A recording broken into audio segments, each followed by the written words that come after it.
ഓം നമോ ഭഗവതേ വാസുദേവായ. പ്രിയ സജ്ജനങ്ങളെ, എല്ലാവർക്കും നമസ്കാരം.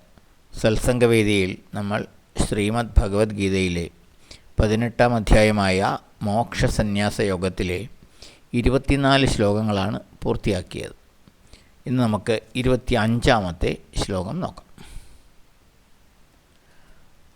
അനുബന്ധം ക്ഷയം ഹിംസാം അനവേക്ഷ്യ ച പൗരുഷം മോഹാദാരഭ്യതേ കർമ്മ യത്തത് താമസമുച്യതേ. അനുബന്ധം തൻ്റെ പ്രവൃത്തി മൂലം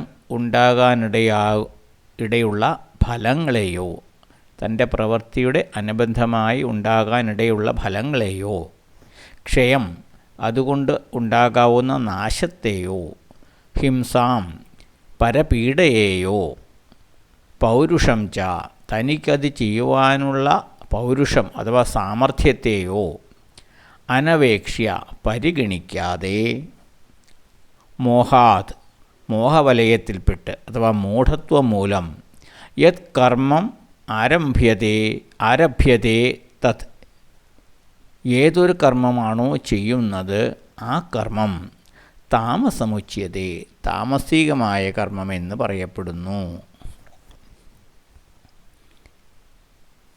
തൻ്റെ പ്രവൃത്തി മൂലം ഉണ്ടാകാനിടയുള്ള ഫലങ്ങളെക്കുറിച്ചോ അതുമൂലം ഉണ്ടാകാനിടയുള്ള നാശനഷ്ടങ്ങളെക്കുറിച്ചോ പരപീഡയെക്കുറിച്ചോ തനിക്കത് ചെയ്യുവാനുള്ള സാമർഥ്യമുണ്ടോ എന്നതിനെക്കുറിച്ചോ ഒന്നും പരിഗണിക്കാതെ,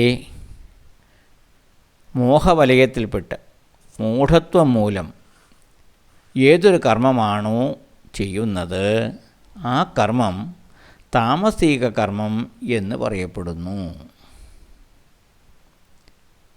താമസികമായ കർമ്മത്തെക്കുറിച്ചാണ് ഭഗവാൻ ഇവിടെ പറയുന്നത്.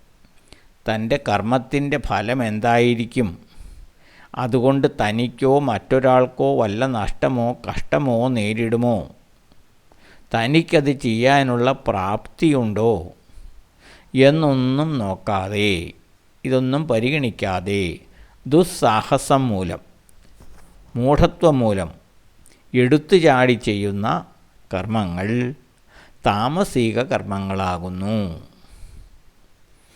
ബുദ്ധിശൂന്യത മൂലം ചുമതലാബോധമില്ലാതെ ചെയ്യുന്ന കർമ്മം നാശകരമായി ഭവിക്കും, തനിക്കും മറ്റുള്ളവർക്കും ക്ലേശവും ഉണ്ടാക്കും. വ്യാമോഹത്തിന് അടിപ്പെട്ട് ചെയ്യുന്ന ഇത്തരം കർമ്മങ്ങൾ താമസിക കർമ്മങ്ങളുടെ ഗണത്തിൽ പെടുത്താം. ഉദാഹരണത്തിന് ചൂതുകളി, ഓൺലൈൻ ഗെയിമുകളിൽ ഏർപ്പെടുക, ചീട്ടുകളി, മദ്യപാനം, മയക്കുമരുന്നുപയോഗം, ഇവയെല്ലാം ഇത്തരത്തിലുള്ള കർമ്മങ്ങളാണ്, എടുത്തു ചാടി ചെയ്യുന്ന കർമ്മങ്ങളാണ്. ഈ വക കർമ്മങ്ങളെല്ലാം താമസിക കർമ്മങ്ങൾ എന്ന് പറയണം, എന്ന ഗണത്തിൽ പെടുത്തണം എന്നാണ് ഭഗവാൻ പറയുന്നത്.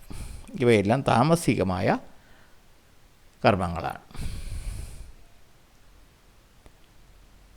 ഇതാണ് ഈ ശ്ലോകത്തിൽ പറയുന്നത്. അടുത്ത ശ്ലോകം നമുക്ക് അടുത്ത ദിവസം നോക്കാം.